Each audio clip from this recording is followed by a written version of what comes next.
I just saved a 10-minute reply to drafts because I'm fairly certain I can do a much better job on a second take. But I'm really grateful that you asked about books because if I want to talk to you about anything, it's how much I love animals and books, basically. With that being said, let's dive straight into it. This will just be for science in the first part, but something to kind of like warm you up and to introduce you to a bunch of thinkers that you may or may not be familiar with. There's Quantum Questions by Ken Wilber.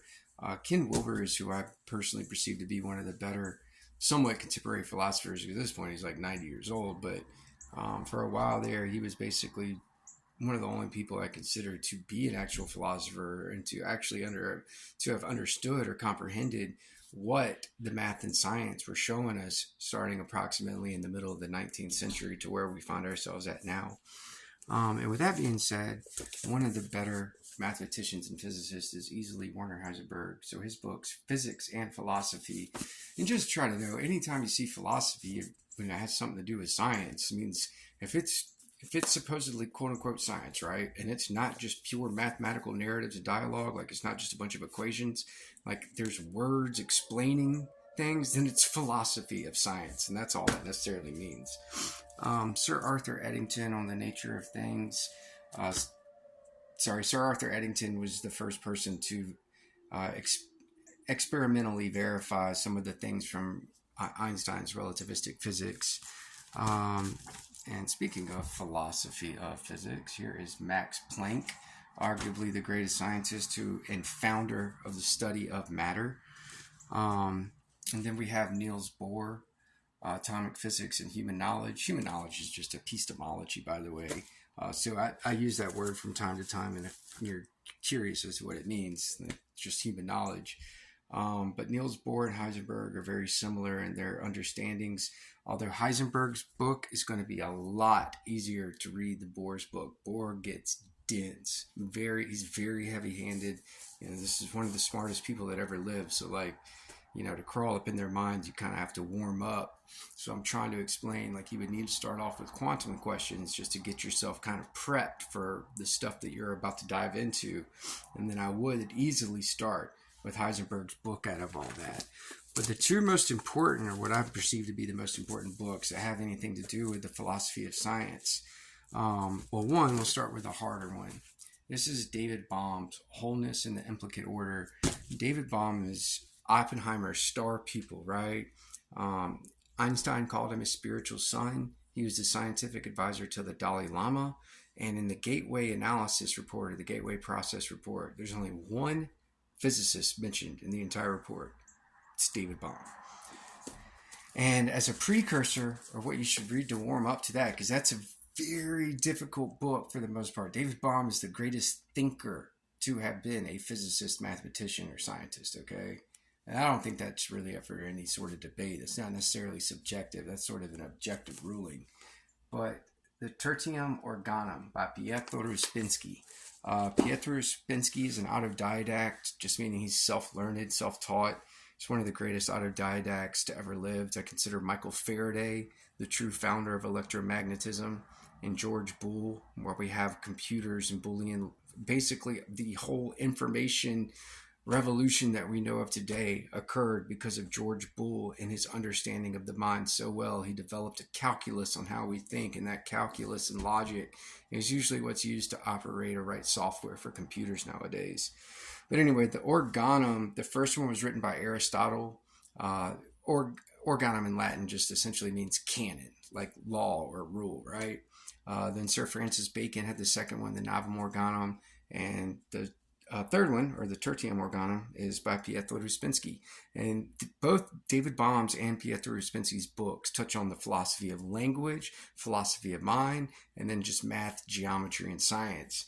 If you do like geometry, and proper geometry stuff that would show you about the nature of reality, this is definitely a book you want to get into because he references and has excerpts from so many of the great, like Lobachevsky and Gauss, and the best mathematicians that were geometers to have ever lived. So like that'll introduce you to a bunch of other material. But as far as just understanding the nature of reality and how to think, it should go in this order. So you have George Berkeley's A Treatise Concerning the Principles of Human Knowledge. I was in a car wreck, and so most of my books are damaged or even missing covers. But this is Arthur Schopenhauer's The World is Will and Idea, and it should be read after that. Now, what I find to be last in relation to these two is Alfred North Whitehead's Process and Reality. Now, this is easily the most difficult book I have to read, or the one that's just, it's not, most philosophy professors, like, it's just above their heads.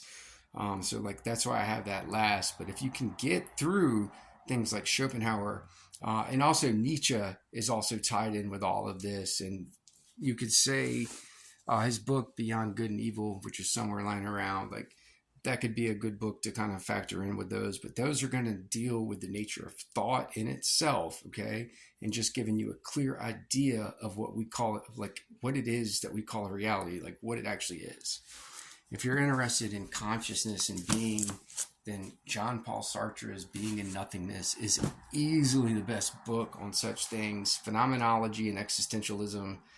Well, if you just want to know yourself and have a better understanding of what it is you actually are, and like what it is that we call existence, the experience of your own being, like that would be the book to read. There's also Immanuel Kant's critiques, the Critique of Pure Reason, the Critique of Practical Reason, and the Critique of Pure Judgment. But to be honest with you, like, it's much more technical than Schopenhauer, and Schopenhauer's book came after Kant's, and it sort of cleaned up some of the more ambiguous language, and just sometimes, the critiques is at a 17th grade reading level, so it's going to be over most heads anyway.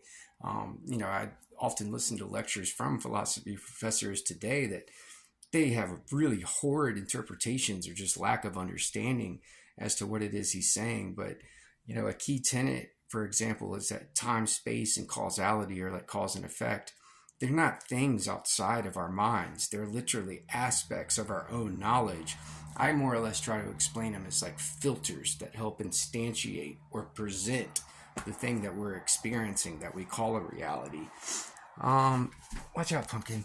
Also, there's another book of science I didn't get to mention because it's on my Kindle, but Sir James Jeans' The Mysterious Universe. And there's a quote I wrote down that I like from that book. But this stream of knowledge is heading towards a non-mechanical reality. The universe begins to look more like a great thought than a great machine. Mind no longer appears to be an accidental intruder into the realm of matter. We ought rather hail it as the creator and governor of the realm of matter. And that's once again Sir James Jeans from A Mysterious Universe. Now, this was written 100 years ago, but if you keep in mind the Gateway Process Report, it says something that I was trying to explain for a long time, and that, the actual quote from the text of the analysis or the reporting, it says, contrary to popular belief, it's not the brain that produces consciousness, but consciousness produces the image of a brain. So, and please don't ever associate mind and brain as being the same thing, because they're absolutely not. The brain is a non-physical, physical representation of mind. So you can say brain is mind, but you can't say mind is brain. That's just not how that works. I hope that makes sense. Let's see. Oh, this is another good book on the philosophy of science. From the Closed World to the Infinite Universe, Alexandra Koyer, a native Russian turned French philosopher and thinker. And then just The Problems of Philosophy in Itself by Bertrand Russell. He was a great thinker. There were a couple of things that I didn't necessarily agree with him at times about, but all in all, he was a great mathematician and great philosopher. Let's see. Rene Descartes, just anything you can read by him. He's the founder of analytic geometry. He is Mr. I think, therefore I am, or cogito ergo sum. And it's really funny when people try to argue around that. Like, they say, well, I am running and therefore I am. Like, dude, no, listen, the second you try to argue or present any sort of opposition to it, you are thinking and you're only proving his point. Basically just saying the most fundamental thing to our existence is thought in itself. We are thinking subjects.